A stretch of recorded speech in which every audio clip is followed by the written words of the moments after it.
Bueno, Dale les vos, decía dale que para vos. mí es un honor esta posibilidad, esta invitación del Partido Socialista de poder conversar con ustedes. Lamento que no me estén viendo porque también es importante a veces los gestos, las miradas, pero bueno, en la computadora no tengo cámara por ahora, es un tema que tengo que resolver y el celular no, en esta oportunidad no pudo generar la comunicación. Sí, he hecho varias charlas por Zoom sin ningún problema y también con Instagram, pero bueno, pero se ve que este nuevo sistema que estreno hoy con ustedes del Jitsi no, no fue tan fácil.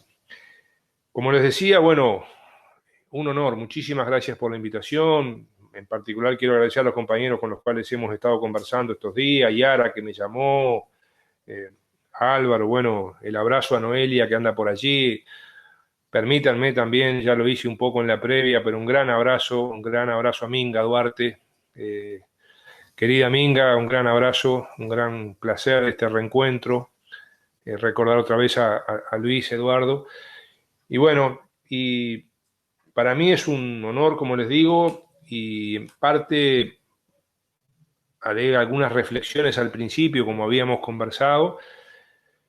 En primer lugar, yo soy una persona que hoy soy un ciudadano, militante, no estoy en ningún grupo político ya hace muchos años.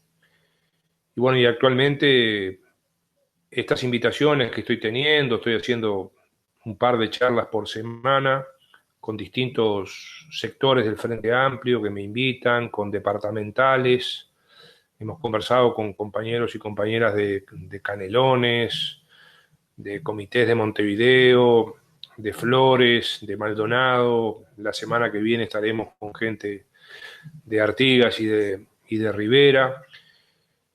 Para mí son una satisfacción, un honor, pero lo hago en esa condición de ser un ciudadano militante que, bueno, no estoy integrando a más la orgánica del Frente Amplio en sus estructuras, digamos. Así que, bueno, quiero que tengan un poco esto en cuenta porque eh, soy varias cosas pero en este momento soy felizmente, simplemente un militante ciudadano para conversar con ustedes.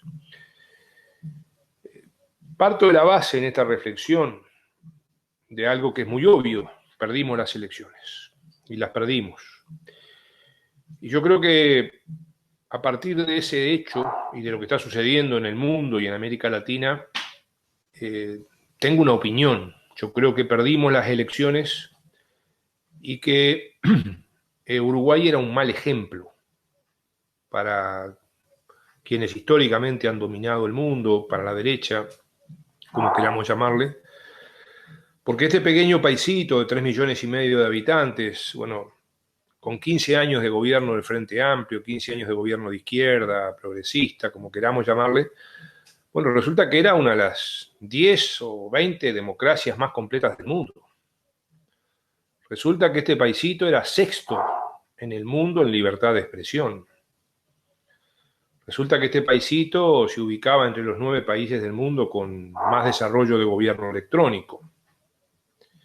Que este paisito en 15 años, los trabajadores, los jubilados y pensionistas aumentaron aproximadamente un 60% su poder de compra. O sea, en 2019 podían comprar un 60% más de cosas que las que compraban en 2004, 2005, cuando agarramos. Este paisito que tiene una empresa de comunicaciones como Antel, que salvamos en el año 92, y que es capaz de competir con Claro y con Movistar y ganarles. Y bueno, y tiene ese caño que une Maldonado con Estados Unidos y la fibra óptica que se está terminando de instalar en todo el país y el mejor sistema de comunicaciones y de acceso en América Latina y las 6 balitas en las escuelas que han permitido en este tiempo de pandemia la teleeducación y las seis balitas llamadas Ibirapitá de los jubilados. Y bueno, todas estas cosas creo que hacían que a quienes les gusta dominar de otra manera y con otros intereses, este paisito no fuera un buen ejemplo. Y bueno, y a la uruguaya, porque tenemos fortalezas acumuladas históricamente, a la uruguaya perdimos las elecciones. Creo que el otro ejemplo es Bolivia. Bolivia era otro país de un muy importante desarrollo en América Latina. Y en Bolivia se perdió a la boliviana en 24 horas. Y hoy tenemos un gobierno no electo democráticamente que se mantiene en el gobierno y en el poder en ese otro país de nuestra querida América Latina. Y creo que esta es un poco una de las bases con las cuales nosotros partimos y pensamos a partir de eso que la lucha va a ser dura, que esto no es solamente que perdimos las elecciones.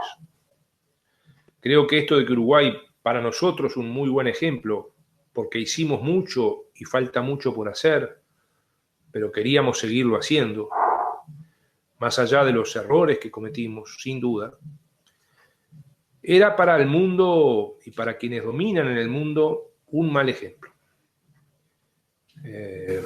Ayer quizá alguno escuchó en los titulares que el actual ministro de Educación y Cultura da una conferencia para una universidad argentina y destacaba las cosas de por qué nos estaba yendo en lo que es sanitario bien en la pandemia, y destacaba cosas que casi todas son de nuestro gobierno, de nuestros 15 años de gobierno del Frente Amplio.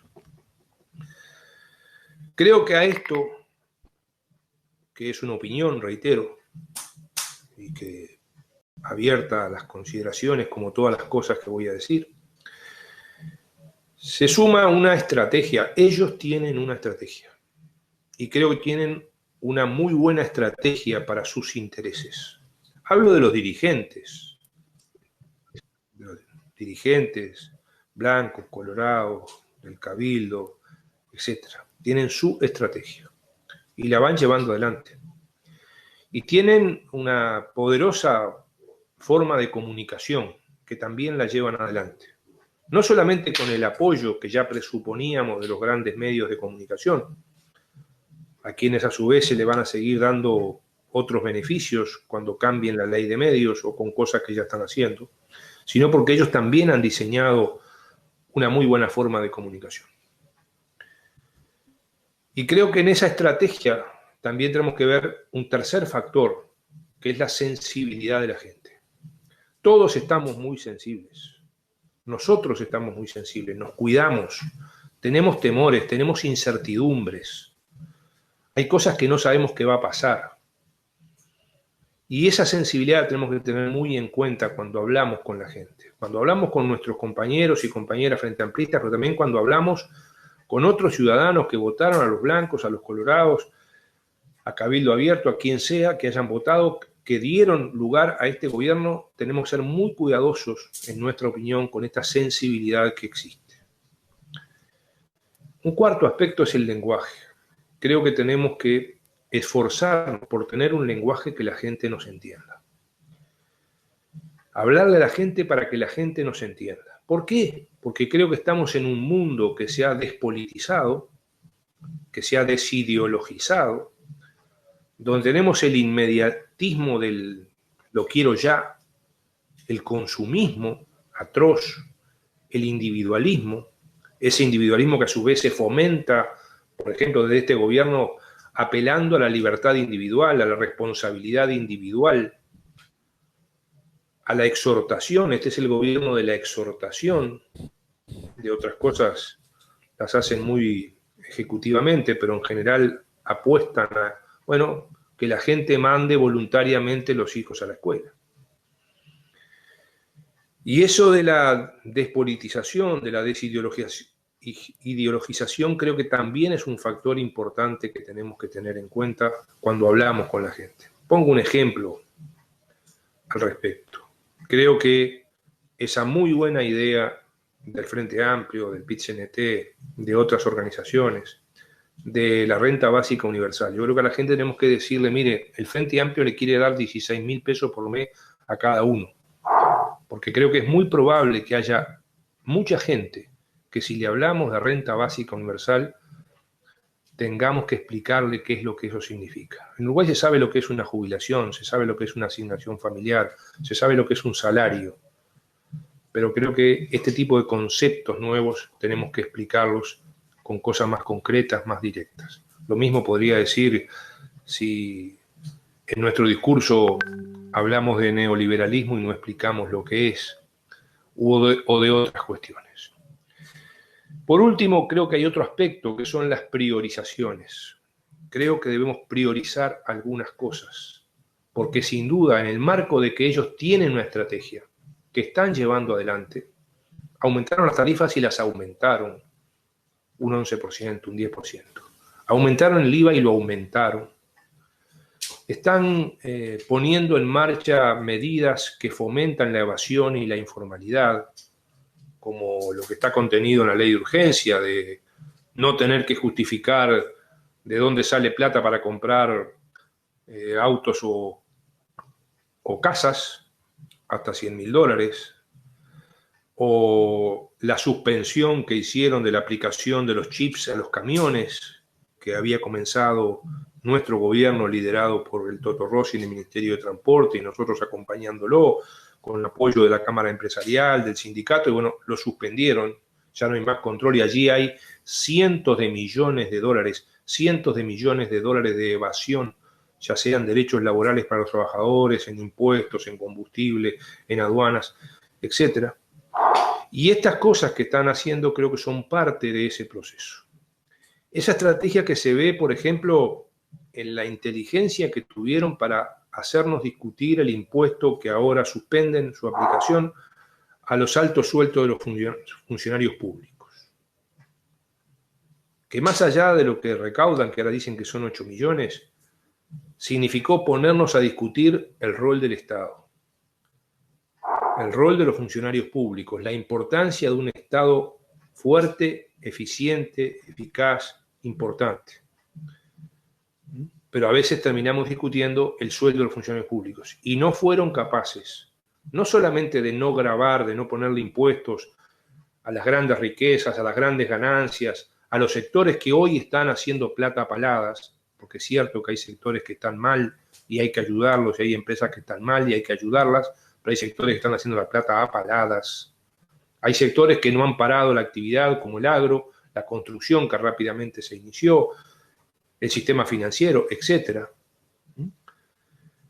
Y tampoco le aplicaron impuestos, por ejemplo, a los altos sueldos privados, altísimos sueldos privados, porque esto de que se habla de los sueldos públicos por encima de 120.000 líquidos, pero no se ha dicho nada de los sueldos privados de 2 millones de pesos por mes, de 4 millones de pesos por mes, de 6 millones de pesos por mes, de 8 millones de pesos por mes, y no me estoy equivocando, compañeros. Son sueldos privados que existen y muchos de ellos vinculados a sectores de alta importancia nacional y de políticas sociales, como es la salud, como son las AFAPs, como es el sistema financiero, como son los seguros. Entonces creo que ante eso tenemos fortalezas.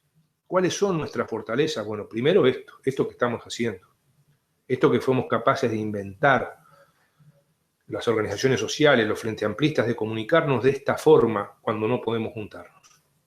La fortaleza que significa el 1 de mayo, creo que el 1 de mayo fue el acto más grande del mundo que hubo en Uruguay. Con decenas de caravanas, con decenas de miles de personas participando en esas caravanas, recorriendo barrios, pueblos, haciendo caravanas en lugares donde nunca se había celebrado un 1 de mayo. Lo que significó el notable 20 de mayo, nuevamente, con decenas de actos, con decenas de miles de personas participando, llegando a gente que nunca había llegado, con esta temática de la dictadura, del terrorismo de Estado, de los derechos humanos.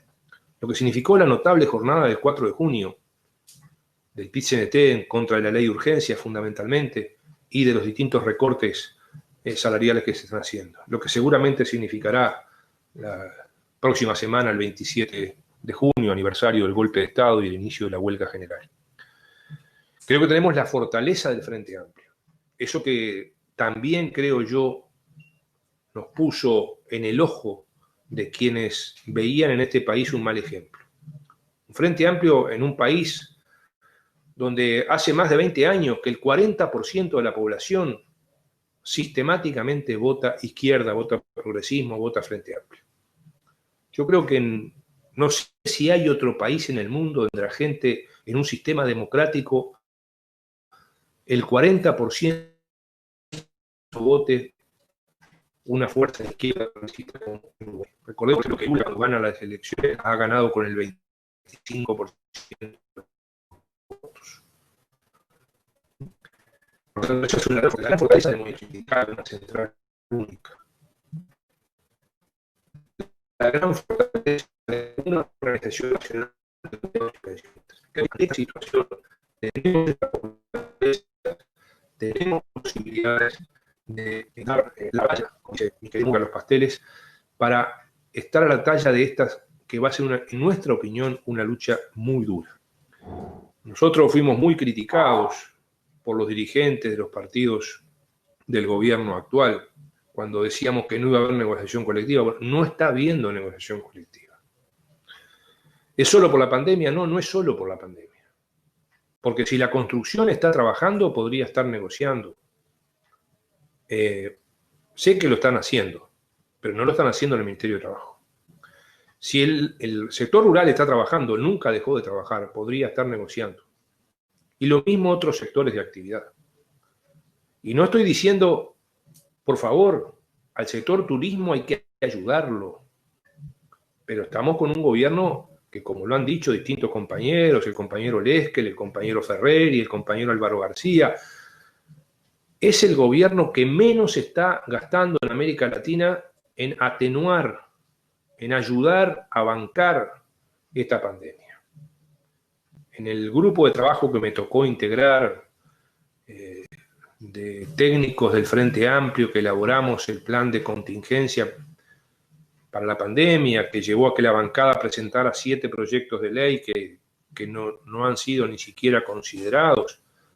Allí se demuestra, lo mismo que en el grupo de trabajo, que también un poco más indirectamente, a partir de la compañera Eneida de León, me ha tocado participar de este plan de contingencia que le presentó el compañero Tabaré, a quien saludamos a la distancia, hoy está haciendo su charla en Salto, le presentó al presidente de la República. Bueno, allí ¿qué vimos? ¿Qué vieron fundamentalmente los compañeros economistas? Santiago esto lo puede explicar mucho mejor que yo, que el promedio de plata que se está dando a la gente como ayuda es de 500 pesos por mes.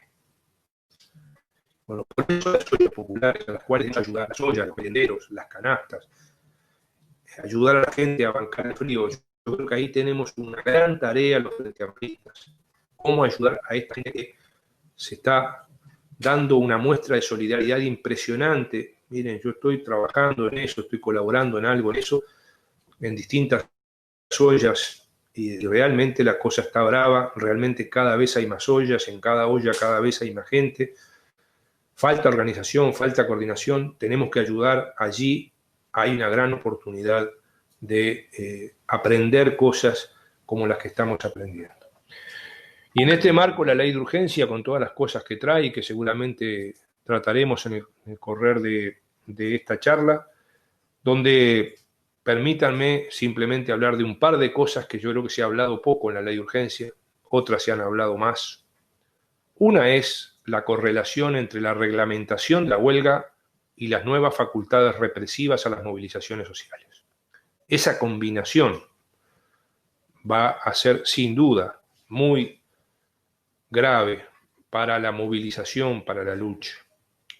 La otra cosa, los 8 o 10 artículos que hay sobre seguridad social, realmente muy graves, porque han apurado una reforma que la han hecho creer que es casi imprescindible. No opinamos eso, pero creo que además vamos a tener que prepararnos para esa batalla de la reforma de la seguridad social, que va a ser una gran tijera.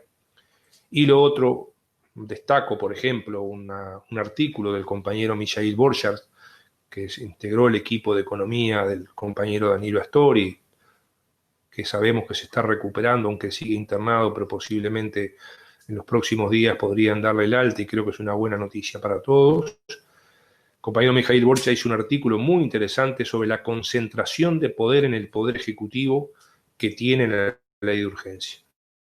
Destaco estas cosas de la ley de urgencia porque otras cosas se han destacado más en estos días de debate, en lo que se ha logrado avanzar con la lucha que dio la bancada de senadores y diputados frente amplistas, pero sin duda que hay cosas muy fuertes. Compañeras, compañeros, me fui creo que un poquito más de lo previsto. Mi deseo es escucharlos, reitero, no solamente con preguntas, con planteos, con críticas, con propuestas, con el diálogo más franco y bueno, un gran gusto de nuevo, muchas gracias y le doy la palabra al querido compañero Santiago. Bueno, gracias, Ernesto. Me quedaron, no sé, una cantidad de puntos que nos movieron a todos y a todas, supongo.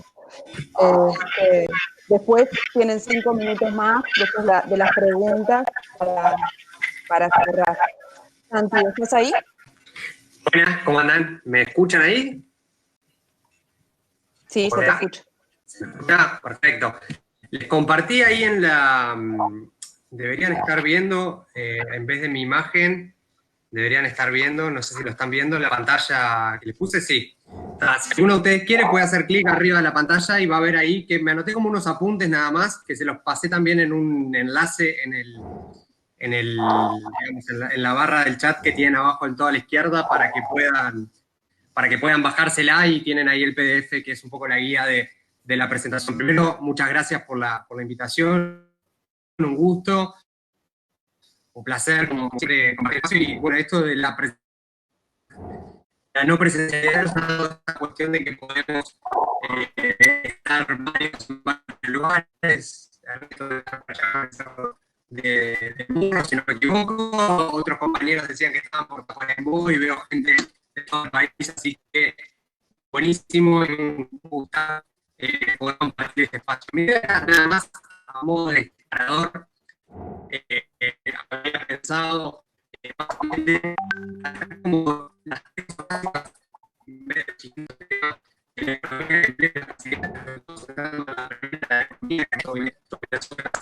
se cayó y que sean de una forma. Entonces, para mí, un buen enfoque para pensar esto, o sea, para arrancar la discusión con ustedes sobre este tema. Hola.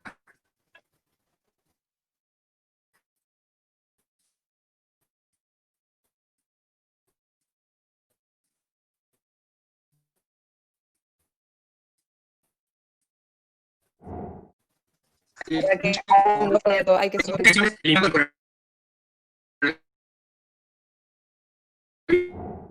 que es un poco la discusión sobre qué es en este triángulo entre lo social, lo sanitario y lo económico, porque de lleno, digamos, esta nueva administración, este cambio de gobierno, la introducción política me la ahorra Ernesto, con la cual coincido con todo lo que él planteaba, esta nueva administración entra de lleno y la izquierda entra a la oposición nuevamente de lleno en el marco del coronavirus, o sea, pasa 2 días y empieza a hablarse del tema, pasa una semana y se decreta la emergencia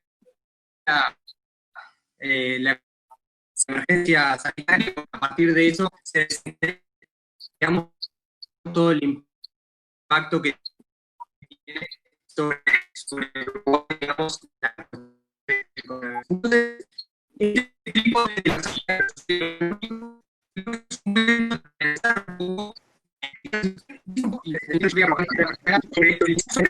armando desde el oficialismo, de la obra de gobierno, sobre bueno, cómo estamos preparados, cómo reaccionaron ellos y qué es lo que en realidad debería hacerse y lo que plantea el Frente Amplio. Entonces, ¿cómo estamos preparados? Nosotros en lo social, no es lo mismo ser trabajador formal que informar. Esto lo planteaba bien y planteaba uno de los esfuerzos dentro de los cientos de esfuerzos que hizo para pasar de 50% de trabajadores formales a 75% o haber disminuido a 25%, o sea, que todavía uno de cada 4 trabajadores informales, que obviamente tienen una protección distinta, pero desde 2005 en adelante el Frente Amplio también desarrolló una red de cobertura para los trabajadores no formales, que básicamente a través del Ministerio de Desarrollo Social, las asignaciones familiares, eso llega más o menos, digamos, a 200.000 personas o algo por el estilo. En lo sanitario, teníamos un sistema integrado de salud que tiene una cobertura universal, una nueva institucionalidad en una Junta Nacional de Salud que rectorea con el MSP el conjunto del sistema, y un prestador que fue muy fortalecido en recursos. Pensemos en el interior lo que se invirtió, lo que eran los hospitales de base, y obviamente ni que hablar de lo que eran los suelos y el personal, digamos, de la salud pública, digamos, que todavía tiene que pasar con lo que eran. Y en lo económico, quiero decir nada más,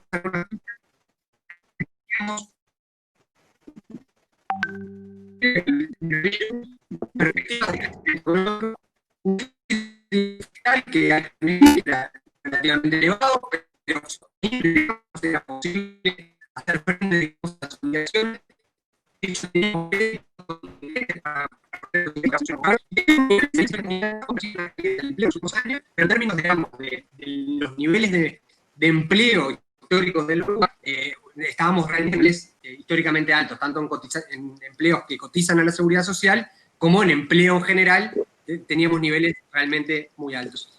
Y cuando llegó el coronavirus, realmente nos chocó como sociedad de frente, y eso es algo que a todos, a los frente amplistas, a los independientes, a los blancos, a los colorados, obviamente a no todos los afectó por igual, pero a la sociedad uruguaya este tren le impactó, digamos, en las tres dimensiones. En lo social fue una falta repentina de ingresos, sobre todo en particular para los trabajadores informales, pero también para los trabajadores formales que dejaron, digamos, de tener en buena parte de las empresas los ingresos habituales que tenían, por lo que fue sobre todo el primer mes de parate, que fue muy importante. Y esto generó en lo social un aumento de la pobreza que el Instituto de Economía estima en 100.000 nuevos pobres, que probablemente estén por arriba de los 150.000. Estamos hablando que de esos, además, varias decenas de miles son niños que entraron en la pobreza, que son nuevos, y que sucedieron, digamos, con el impacto del coronavirus como algo, digamos, abrupto, y es algo que en el mundo también, en general, se ha visto, salvo, digamos, las medidas que se han tomado, que vamos a ver ahora, que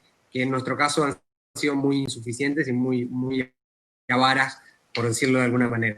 En lo sanitario, primero una saturación de consultas, mayores necesidades de inversión y capacidad de testeo y CTI, y menos asociados al FONASA. Eso, digamos, son cosas que pasaron y pasaban independientemente del gobierno que estuviera. Y en lo económico, un colapso del empleo, hubo 100.000 trabajadores menos que en el último dato que publicó el Instituto de Estadística, y envíos masivos al seguro de paro, aumento de los gastos endógenos, básicamente el seguro de desempleo, endógeno porque es automático, digamos, los trabajadores que son formales tienen el derecho al seguro de desempleo, y una caída de la recaudación.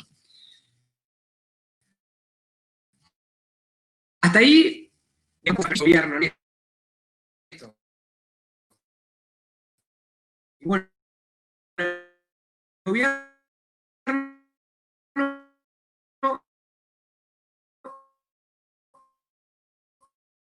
tomó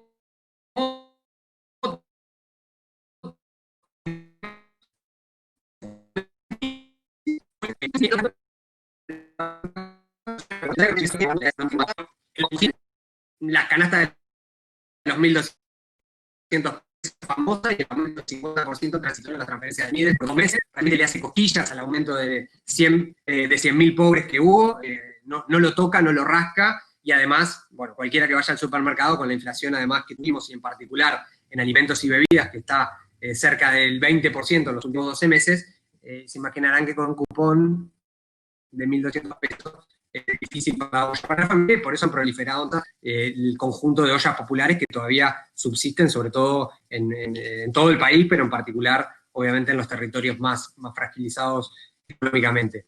En lo económico, tomó los créditos contingentes que había dejado preaprobado el Frente Amplio, creó un fondo coronavirus del cual ha usado muy poquito. La estadística que pone 0,1 del producto en el primer mes, realmente muy poco para lo que fue el impacto, para lo que eran las ollas populares, para lo que era, digamos, las consecuencias sociales que había tenido esto, muy poquito. Unas medidas para las pymes, la ministra cuando anuncia el paquete económico, la medida más grande de todas las que anuncia es un apoyo a través del sistema de garantías de 2.500 millones de dólares que promete, ahí debería decir de dólares. Esos 2.500 millones de dólares que prometieron de apoyo a las pymes van otorgando 67 millones, o sea, menos del 2% de lo prometido, pero bueno, forma parte también de esta dinámica de la anunciología como forma también de gobierno, y algunas medidas de flexibilización de los calendarios, algunas cuestiones tributarias. Y yo creo que no los tengo que convencer de que realmente todas estas medidas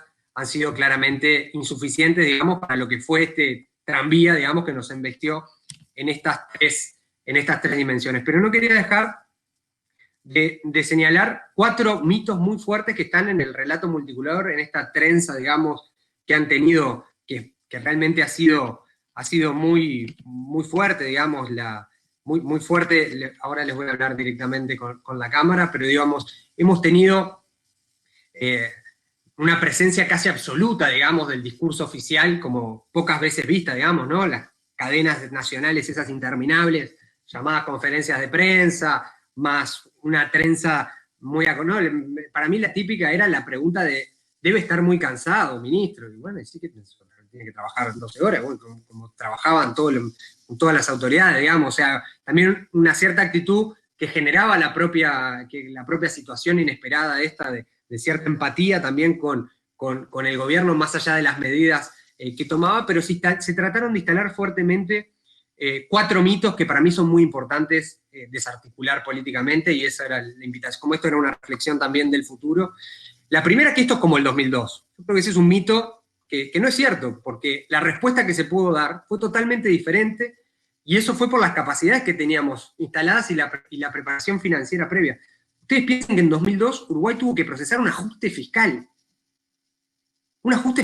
brutal, en medio de la crisis del 2002. Eso es porque Alfi, que era el director de la asesoría macro, de Brum, que formaba parte del equipo económico, Bención, que también había trabajado en el ministerio, había sido ministro, pero también él y también su hija, que también había trabajado en el Ministerio de Economía y Finanzas.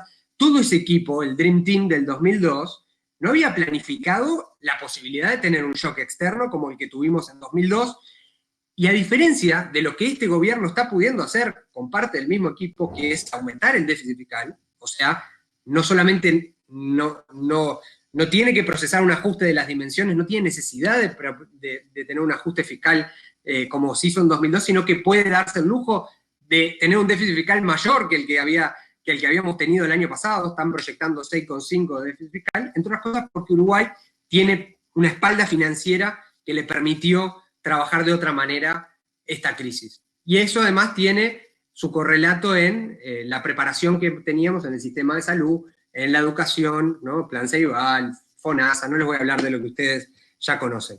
El segundo mito es que el gobierno está haciendo lo que puede con lo que le dejaron. Yo creo que ahí Ernesto lo dijo muy bien, la respuesta del gobierno es muy avara, muy pobre, para lo que debería ser la respuesta para esto, y no me voy a extender. El tercer mito es que los problemas sociales existían antes del FAI, que el COVID solamente hizo que aparecieran. Yo creo que todo lo contrario, o sea, se trabajó sobre las fortalezas preexistentes. Si uno ve las estadísticas de caída de empleo en todos los países del mundo, uno sabe que este no fue un fenómeno que fue particularmente distinto en Uruguay de cómo afectó en este trípode del que hablamos, sino lo que sí realmente fue distinto es que Uruguay tenía un conjunto de herramientas de política pública, ¿no? De políticas para poder efectivamente enfrentarlo con un sistema de transferencias que era apretar un botón y poder darle asistencia, que fue muy... giraron la perilla muy poquito, se ve que se le trancó cuando empezaron a girarla. Después teníamos un sistema de salud integrado que tenía un conjunto de fortaleza, y obviamente teníamos además un proceso de aumento de la formalización que fue muy importante, que Ernesto bien lo repasó y que me parece muy, muy importante. Y el cuarto y último mito del que les quería hablar hoy era que lo peor ya pasó y que hay que seguir adelante con la reforma previa de la coalición. Yo creo que el Uruguay cambió totalmente con la llegada del COVID, y cambió totalmente el mundo. O sea, la nueva normalidad, que no es una palabra que inventó el presidente, por más que acá se conoce por la calle Pou, sino que es una medida de la OMS, cambió totalmente, implica un nuevo mundo con niveles de comercio y consumo menores, con costos crecientes para muchas industrias, muchas restricciones muy fuertes para los sectores, sobre todo del comercio y del turismo. Y esto es algo que llegó para quedarse, que el gobierno haya puesto en el centro de la discusión política una ley de urgente consideración que no cambió un ápice con lo que fue el coronavirus, digamos, y lo que cambió el escenario para el quinquenio de forma absolutamente determinante, con el impacto social, que va a ser de largo plazo, con el impacto económico, que es de largo plazo, porque empresas van a salir con problemas, porque los trabajadores están en problemas, porque además hay unas pautas salariales que ahora vamos a hablar, pero realmente que es una agenda absolutamente compleja, digamos, y regresiva. Entonces, estos 4 mitos, que esto es como el 2002, que estamos haciendo, que solo hacen lo que pueden con lo que le dejaron, que los problemas existían y que solamente el COVID los hizo aparecer, y que lo peor ya pasó y que ahora vienen las reformas, me parece que son 4 mitos que hay que combatir fuertemente desde la izquierda, y con una agenda proactiva, y ese es un poco el último punto que les quería plantear, y que está en la última diapo que les mandé, y que esta sí se las voy a compartir en la pantalla, si me permiten, que tiene que ver, les comparto la pantalla, con algunas cosas que el gobierno realmente no está haciendo y que la izquierda obviamente tiene que plantear y poner arriba de la mesa. Uno es fortalecer con fuerza el sistema, ¿no? O sea, reforzar con redundancia, pero reforzar el sistema de transferencias, creo que una plata transitoria de emergencias, también lo que decía Ernesto, no hablar de esto de renta básica universal, capaz que es muy técnico, pero necesita transferirles ingresos a los hogares que no tienen, porque los efectos de largo plazo de no fortalecer ahora esas transferencias, porque básicamente esa pobreza va a estar muy influenciada con la infantilización, van a salir datos en breve sobre infantilización de la pobreza, y realmente la infantilización de la pobreza es muy grave, y porque no se asiste con el sistema de transferencias que el Frente Amplio dejó instalado a los hogares de menores ingresos. Yo creo que hay que resistir fuertemente la agenda de ajuste, porque nos va a meter en una recesión muy profunda y regresiva, o sea, combinar un ajuste fiscal brutal como el que está planificando probablemente Alfi en la OPP y su equipo, con una reducción de la masa salarial, con unas pautas realmente que explícitamente generan reducción de la masa salarial, nos va a meter en una recesión tan profunda que, además en las condiciones internacionales de exceso de liquidez internacional, o sea que Uruguay puede tomar préstamos, que tiene buena condición financiera, podría hacerlo de otro lado. Otro tema que no se está hablando, pero que va a ser agenda en breve, es retomar las prestaciones de salud. O sea, la JUNASA hizo una resolución donde básicamente le dio a los prestadores que está vigente del PIAS, digamos, que son las prestaciones por ser FONASA, lo termina determinando cada prestador privado. Y eso es un disparate. Va a haber que de alguna manera, ¿no?, se basa en la confianza, según el nuevo presidente de la JUNASA, que además antes eran parte, digamos, ¿no?, aparte de los regulados, ahora es el regulador, pero bueno, eso es una discusión de fondo que sobre todo las personas que tienen contacto directo con el sistema de salud, es una agenda sobre la que hay que presionar, de que los prestadores retomen las otras prestaciones, porque si no los efectos van a ser muy, muy complicados en el largo plazo. El sistema educativo también tiene que reforzar las prestaciones para quienes más perdieron en los tiempos sin presencialidad. O sea, esto tiene un impacto muy diferencial. Los gurises de sectores medios altos y altos siguieron mucho más conectados que los de medios bajo y bajo, y eso lo van a demostrar los datos. Si no están en los datos, es así. Y por más que tengamos la plataforma que tengamos, eso es un hecho de la realidad, y la agenda parecería no ser sacarle la comida de los comedores a los gurises, sino pensar justamente en reforzar las prestaciones. Y lo otro también, que en definitiva es discutir, porque todo lo que estamos diciendo es, hoy tenemos espalda para financiar, podemos tener más deuda, podemos ser más agresivos, podemos ser más ambiciosos, pero el día de mañana toda deuda hay que pagarla, la tiene que pagar ¿no?, en el largo plazo, ¿no? Uruguay tiene buenos plazos de deuda, buena madurez, buenas tasas, pero en definitiva también hay que discutir cuáles son las propuestas tributarias para compartir la carga del coronavirus. Y eso en el mundo se está discutiendo, los países desarrollados lo están discutiendo, qué tipo de impuestos nuevos, o que no es para discutir ahora. Uruguay hoy no debería estar poniendo un impuesto, no debió haber puesto tampoco el mamarracho ese que hicieron con los públicos, pero no debería estar discutiendo poner impuestos ahora. Hoy hay que resolverlo con la espalda financiera que tenemos con endeudamiento, y el día de mañana discutir cómo enfrentamos, porque las familias, las empresas y los uruguayos en general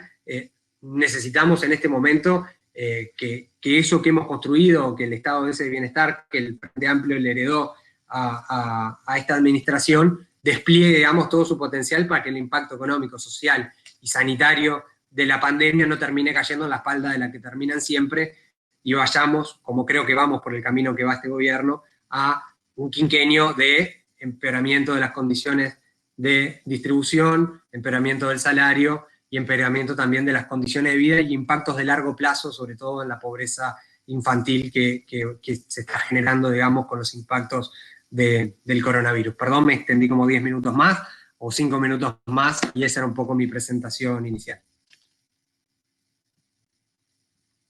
Gracias, Santiago. Sí, yo te había pasado un mensajito así como redondeando, pero no, se agradece, impresionante la presentación de Santiago, clarísima, y se agradece a ambos oradores porque la verdad que se ajustaron bien y fueron recontra contundentes para el tiempo que usaron con respecto a las ideas que pusieron arriba de la mesa.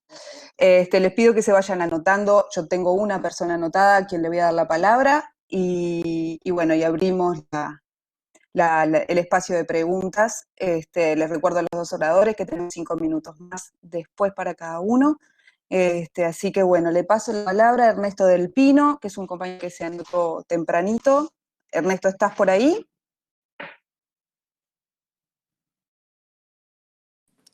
Hola, ¿me escuchan ahí? Sí, se escucha perfecto.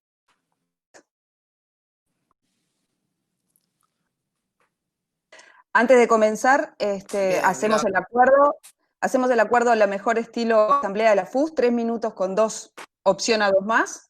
Así nos escuchamos todas y todos.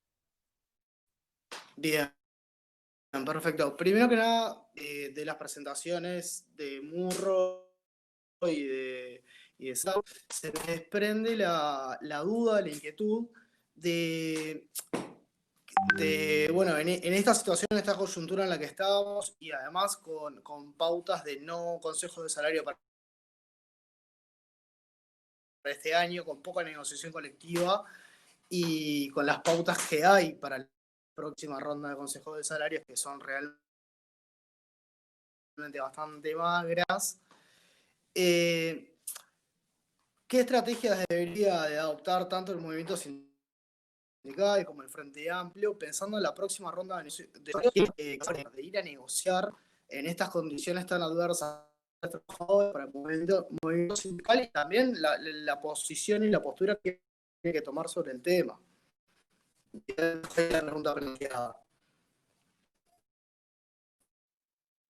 Gracias. Tengo a Nanarela haciendo pregunta por el chat. Nanarela, te paso la palabra, ¿te parece?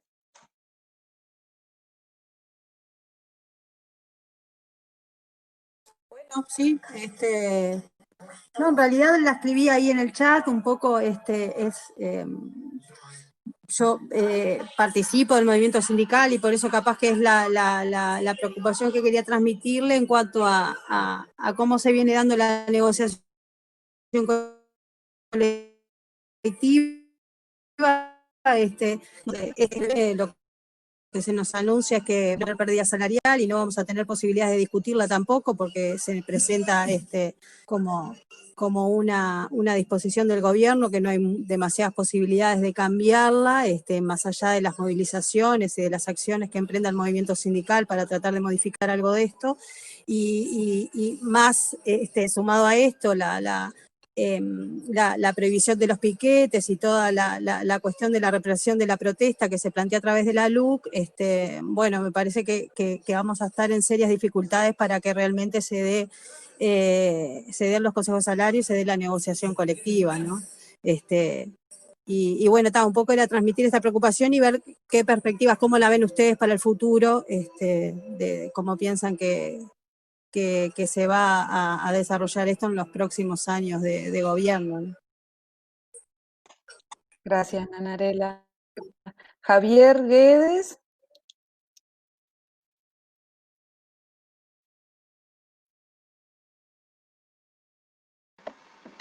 Hola, ¿me escuchan ahí? ¿Me escuchan ahí? Sí, se te escucha perfecto. Bueno, buenas noches, compañeros. Un gustazo para todos y bueno, un gusto tener los dos compañeros que estaban presentando esta actividad de hoy. A mí me parece que hay un tema que Santiago Soto planteaba 3 o 4 temas que había que reforzar y tratar de avanzar en fortalecer el tema de salud, y a nosotros nos preocupa en el interior el tema de la macro y la microeconomía, que es la que parte de eso es lo que saltó en la cantidad de personas que fuera del sistema. nosotros en Tacuarembó tenemos una cantidad importante de personas que no están, digamos, dentro del sistema y que viven del día a día de la changa de un montón de servicios que se hacen en una ciudad del interior. Y lamentablemente a mí me parece que qué posibilidades tenemos nosotros de poder fortalecer del sistema previsional a tener esa gente, pero también que haya ese desembolso económico que no tenemos, no tenemos fortalecido, como es el tema que se plantea y lo está planteando nuestra fuerza política desde el inicio de esta pandemia, que es el tema de tener un salario mínimo a esa cantidad de gente. Un agradecimiento a vos, expositor, y bueno, un saludo a todos de Tacuarembó. Gracias, Javier. Qué grande, la gente que está desde lejos. No tengo a más nadie anotado o anotada.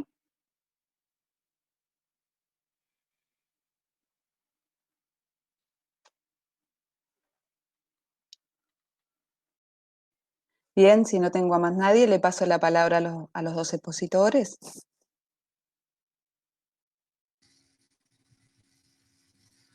Ernesto, ¿puedes dar algo en el tema de negociación colectiva? A tuya, Héctor, que esa vas a tener más para enriquecer. Bueno, un gusto, compañeros, compañeras. A ver si se animan, o sea, a mí me gusta mucho escucharlos. Tan tímidos. Creo que tan tímidos, vamos a ver si nos animamos. Creo que es muy importante, primero, permítanme decirlo muy expresamente y no lo digo porque sí, me pareció muy, muy buena la presentación que hizo Santiago, incluso también el tema de los 4 mitos y las propuestas finales, o sea, creo que tenemos muchos elementos para eso, para conversar, y anímense, reitero, no solamente con preguntas, con planteamientos, sino también con críticas, con propuestas. A nosotros nos tocó estar en el gobierno, hoy estamos acá militando como ciudadanos frente amplistas y creo que es muy bueno que podamos escucharlos a ustedes. ¿Alguna reflexión? Por un lado, parecería que los 3 compañeros, el tocayo, Ernesto del Pino, Nanarela, el compañero Javier de Tacuarembó, creo que hay como una cosa común en los 3 que es, bueno, ¿y ahora qué hacemos? ¿Cómo luchamos? ¿Cómo resistimos? Creo que esa es como una... Entendí yo, me pareció entender a mí, que esa es como una línea común en los 3 compañeros. Arranco por Javier en Tacuarembó. En primer lugar, yo creo que nosotros tenemos que valorar lo mucho que hicimos.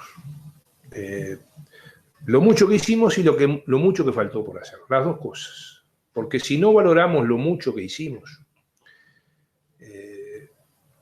esto de los 4 mitos que señalaba Santiago, los van a trabajar permanentemente. Y yo creo que tenemos que ver lo mucho que hicimos junto a lo mucho que falta por hacer. Y en eso, por ejemplo, cuando recién muy bien planteaba Javier el tema de la gente que está fuera del sistema.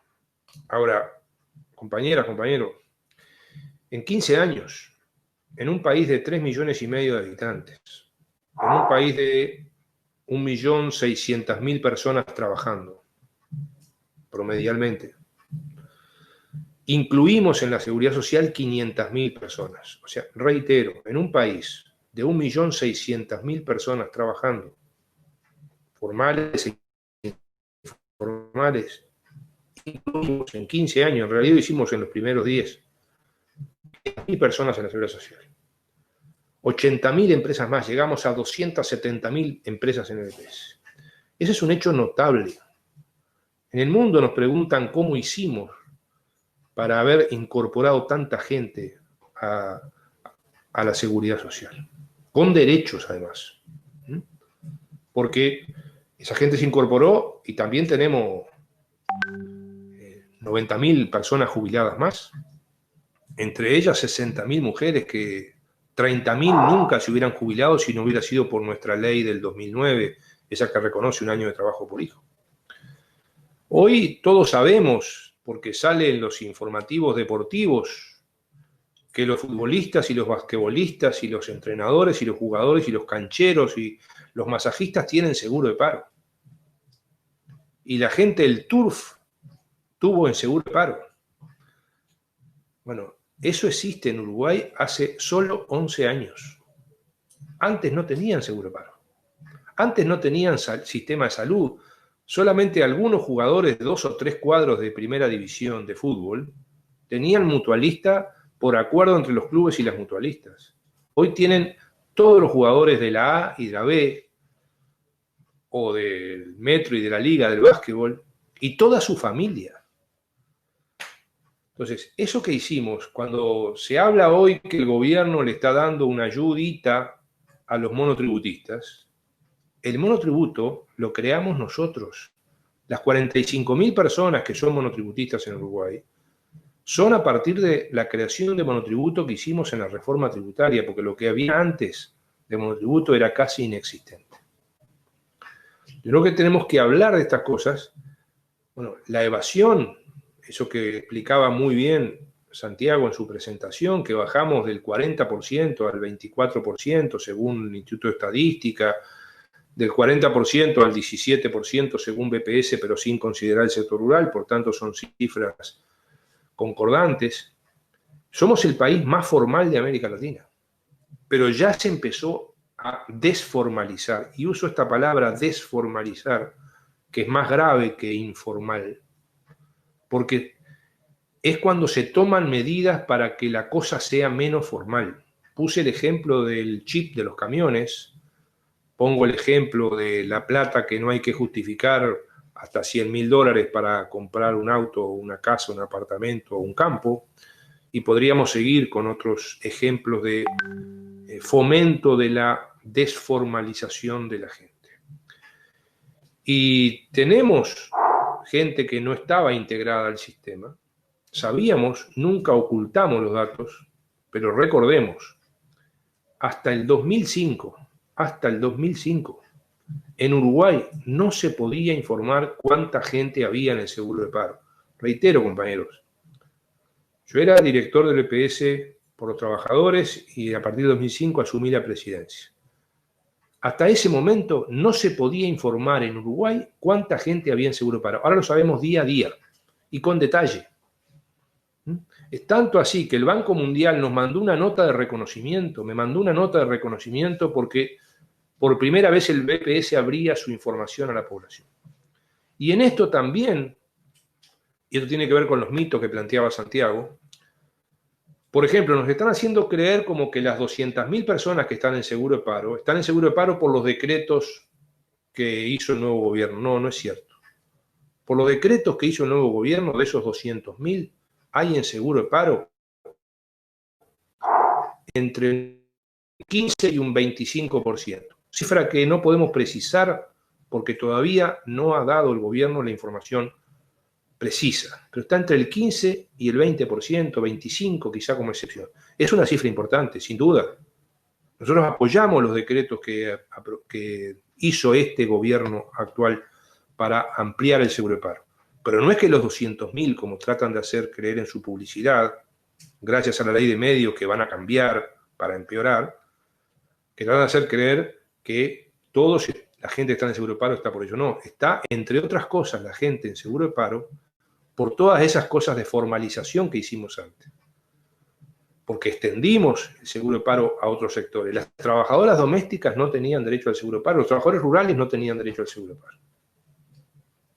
Los deportistas, los artistas, bueno, todo eso se fue generando esta situación que hoy tenemos.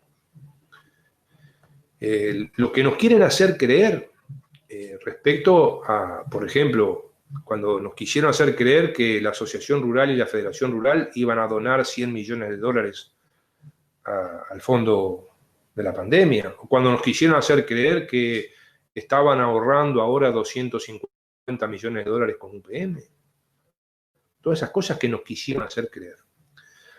En este marco, los compañeros plantean, bueno, ¿y cómo resistir? Yo creo que hay que resistir. Creo que ahí tenemos el ejemplo de lo que nos dijo Tabaré el 28 de febrero en La Teja, cuando terminó sacando fuerzas no sé de dónde en ese no te rindas. Eso que fue el 1 de mayo, lo que fue el 20 de mayo, lo que fue el 4 de junio, lo que seguramente será el 27 de junio. La reacción que está teniendo el PIT-CNT, la reacción de sindicato SUTEL hoy informando quién es, cuáles son los antecedentes de quién va a ser designado el nuevo presidente. Las reacciones que se están dando por parte de la construcción, por ejemplo, y acá un poco una reflexión en cuanto a lo que decía la compañera Nanarela, yo creo que se puede luchar. El Zunca está negociando. No está negociando en el Ministerio de Trabajo, pero está negociando y están peleando, están luchando, están parando, están haciendo movilizaciones. Y yo creo que, con respeto, teniendo en cuenta la alta sensibilidad que tiene la gente, algo que hoy yo decía en mi primera intervención, la alta sensibilidad que tiene la gente, debemos ser muy cuidadosos y muy respetuosos entre nosotros los frente amplistas y mucho más respetuosos con quienes no nos votaron, mucho más respetuosos con quienes no nos votaron, para que nos entiendan en estas cosas. Pero yo creo que hay que ir por ese camino. La FUS anuncia una movilización para las próximas semanas, seguramente Noelia sabe mucho más que yo de esto.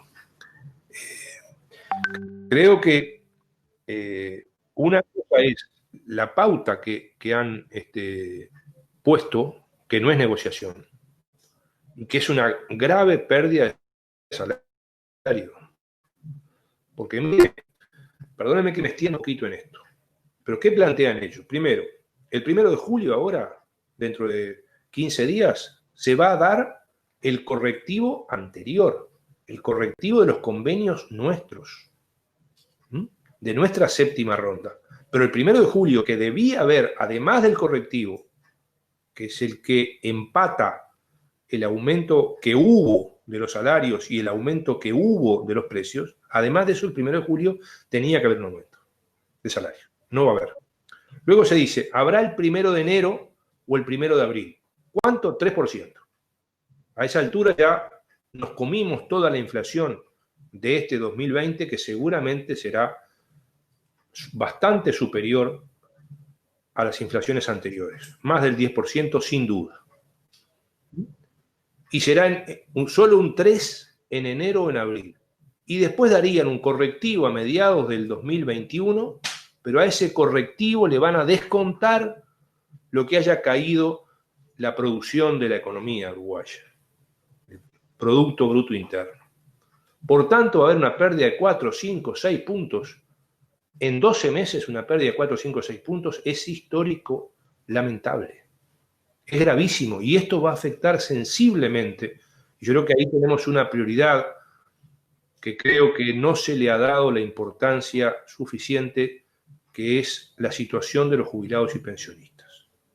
Es muy grave la situación de los jubilados y pensionistas, porque esta pandemia los afecta especialmente y les ha aumentado tremendamente la soledad, no solamente la soledad física, la soledad familiar, la soledad social, también les ha disminuido los ingresos, porque antes el hijo, la hija, la nieta, le podía tirar un peso, pero ahora ese hijo, esa hija, esa nieta también tiene sus ingresos reducidos o eliminados, y entonces a la soledad tan importante de los adultos mayores, y en particular de las mujeres adultas mayores.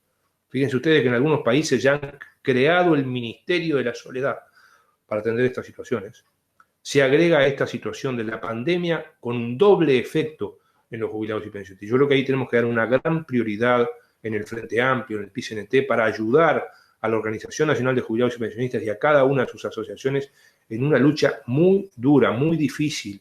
Esto entra, perdón Santiago, en esas muy buenas propuestas que tú hiciste, que anoté muy expresamente. Yo agregaría una más, que es la atención de nuestros adultos mayores, que está seriamente afectada en estos sectores, y también la de las personas con discapacidad. Para los adultos mayores y las personas con discapacidad, que son unas 800.000 personas en Uruguay, prácticamente no hay ninguna medida de las pocas medidas y machetas medidas que ha tomado el gobierno. Por tanto, yo creo que hay que ver con esas fortalezas que tenemos cómo resistir, cómo luchar, cómo buscar las fuerzas para ayudar en ese camino. Creo que hay que insistir mucho con los 7 proyectos de ley que presentó la bancada del Frente Amplio. Entonces, creo que por ese camino, con la fuerza del Frente Amplio, con lo que está haciendo Tabaré, con lo que está haciendo el PCNT, con lo que está haciendo la Organización de Jubilados, otras organizaciones, creo que hay que hablarle también a los empresarios. Si la gente ve reducido su salario y su jubilación, los pequeños empresarios van a vender menos. La principal motor de la economía, esto lo puede explicar mucho mejor Santiago que yo, es el consumo interno. Esto me lo enseñó hace muchos años el querido contador Faropa. Bueno, acá va a haber una grave reducción de ingresos de la principal fuente de ingresos del país, que son los salarios y las jubilaciones. Uruguay vive de los salarios y las jubilaciones, fundamentalmente la inmensa mayoría de la población. No es como en otros países de nuestra América Latina, donde lamentablemente el salario y la jubilación no son fuentes de ingresos importantes. Acá sí, y eso está seriamente afectado. Y creo que eso hay que hablárselo al almacenero, al carnicero. Capaz que no hablar con las cámaras. Yo creo que hay que hablar con el empresario en particular, en persona, para hablar con ellos de cómo esto les está afectando. Porque hay sectores, creo que está muy bien también lo que plantea Santiago del endeudamiento. Me parece, supongo que Santiago debe tener más elementos, datos que yo, que en Uruguay se está produciendo un muy fuerte endeudamiento del pueblo, de la población, incluido el pequeño empresariado durante la pandemia. Y eso es un gran tema nacional. Pero me quedo por acá. Gracias, Ernesto. Por el chat llegan muchos agradecimientos a los compañeros, a Ernesto y a Santiago por la exposición, y algunas preocupaciones concretas que Ernesto puso, ni que hablar, lo que tiene que ver con la reforma de la seguridad social, lo que puede pasar con los más afectados. Ya los cincuentones y cincuentonas son afectados, con todo el proceso posterior, con el cambio de la edad jubilatoria y todo lo que se viene, y alguna preocupación concreta sobre la situación con los clasificadores. A ver, ahí planteaban el tema de la estrategia negociadora. Yo creo que, bueno, además de lo que comenté en las pautas, que recomiendo muy enfáticamente leer una columna que en el Facebook Fernando Isabela en su Facebook puso. Hay muchas columnas, pero recomiendo esa en particular porque son unas pautas particularmente lesionantes para digamos, el conjunto de los, o sea, la masa salarial, el conjunto de los sueldos de los trabajadores con esas pautas va a bajar, por lo cual aumentar obviamente el peso del capital en el total del producto, pero además va a generar todos esos impactos de segunda y tercera vuelta que bien planteaba Ernesto, que tiene que ver con cómo se frena el resto de la economía vinculada al consumo, digamos, que generan básicamente los ingresos laborales, que es buena parte de la economía. Yo creo, añado otra cosa más adicional de la negociación, porque la negociación en el sector privado con esas pautas es muy difícil y tiene estos problemas, pero hay una preparación del terreno, no estoy en los detalles, de un sentimiento antifuncionario público muy importante, ¿no? Entonces yo quiero ver cuando se comenten las pautas, obviamente para las empresas públicas, ahí probablemente haya una negociación muy dura al salir de los convenios para los próximos ajustes, pero también con el sector administración central y obviamente también con todos los organismos del 220, o sea, la ANEP, la UDELAR, o sea, realmente temo que sean muy similares a lo restrictivas que son las pautas que tiene el sector privado, porque se parte del speech, el discurso sobre el que han machacado, y si uno combina además esas cosas, lo que va a haber es una pérdida importante de salario real que acompaña una pérdida también de las pasividades.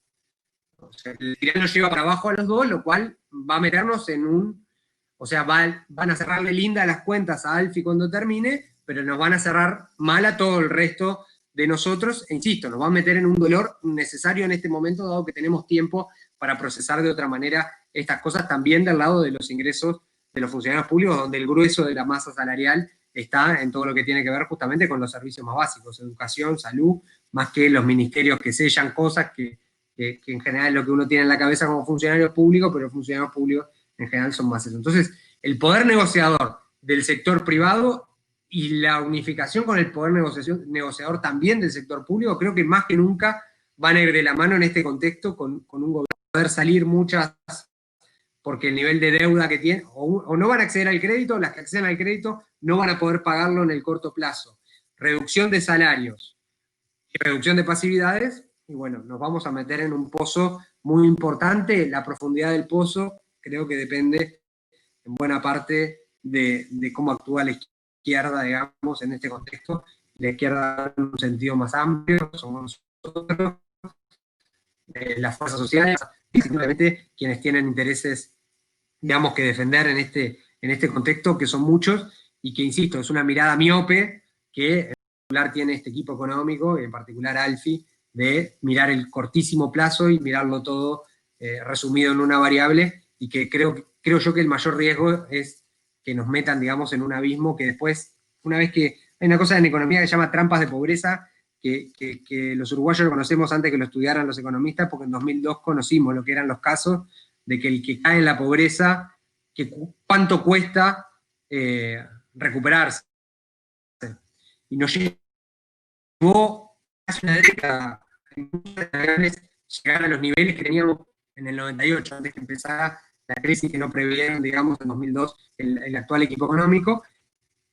Y a mí me gusta, y algo interesante es ver cuántos años retrocedemos. Eso que decía Ernesto, si perdemos esos puntos de salario que dice Ernesto, vamos a estar retrocediendo 5, 6, 7 años en un año. Y creo que eso es una medida, digamos, de los problemas en los que podemos estar y en los cuales, insisto, estamos en una situación también, obviamente, de reacomodarnos, hacer oposición en el marco de este tren que nos golpea a todos, en estas tres dimensiones, digamos, económica, social y sanitaria, que es el coronavirus, y con un posicionamiento muy fuerte, digamos, de cadena nacional permanente del oficialismo, que también nos va a costar, digamos, hacer llegar nuestro mensaje y nuestra advertencia de que esto va a ser lo peor para que si van por ese camino, va a ser lo peor para todos.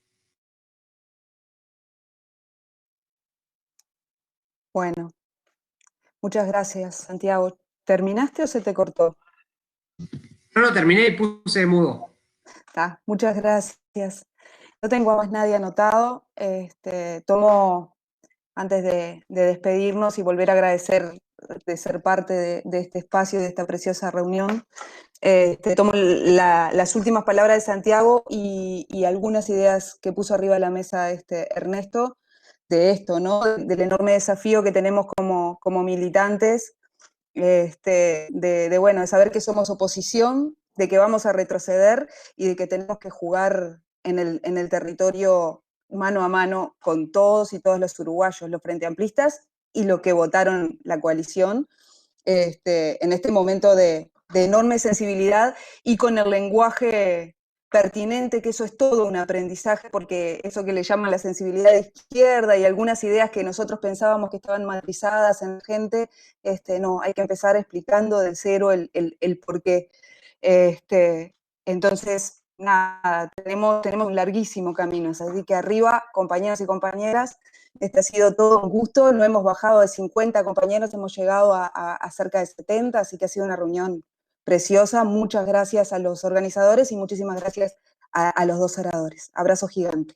Hace 5 años, el 19 de junio de 2015, participamos con Ernesto Murro de la entrega de las primeras 1000 máquinas del Plan Ibirapitá.